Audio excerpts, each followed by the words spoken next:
Madam, pauwi na po kayo, madam. Ha? Pauwi na kayo. Yes. May take out pa nga eh. Anong masasabi niyo?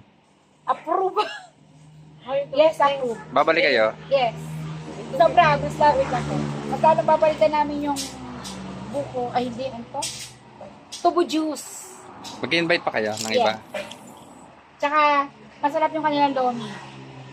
Yan, medyo nakulangan ng konting sabaw, pero masarap talaga. Tapos, maganda yung platings. Oh, diba? Presentable. Hindi yung basta-basta ka na lang kumain, basta na lang hinahin. Maganda. Makikita naman sa picture. Yes. At saka ano pa ba? Very affordable yung price. Di ba kakain ka ng ganito kagandang place? Kaya Tapos nga. parang relax mo lang. Kaya Tapos parang kumain ka lang din sa tabi, umorder ka lang sa tabi. Ganun yung price niya eh. Yung price niya parang sa tabi-tabi laang. Pero kakain ka sa ganitong lugar.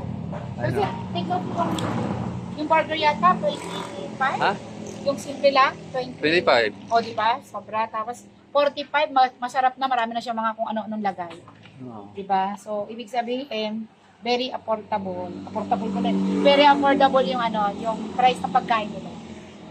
Sa ganitong kagandang lugar. Napaka unwind, napaka refreshing. Relaxing. Relax talaga sobra. Tapos ang ganda. Nature. Papalit tayo sa manager. Hi, manager. Thank you po.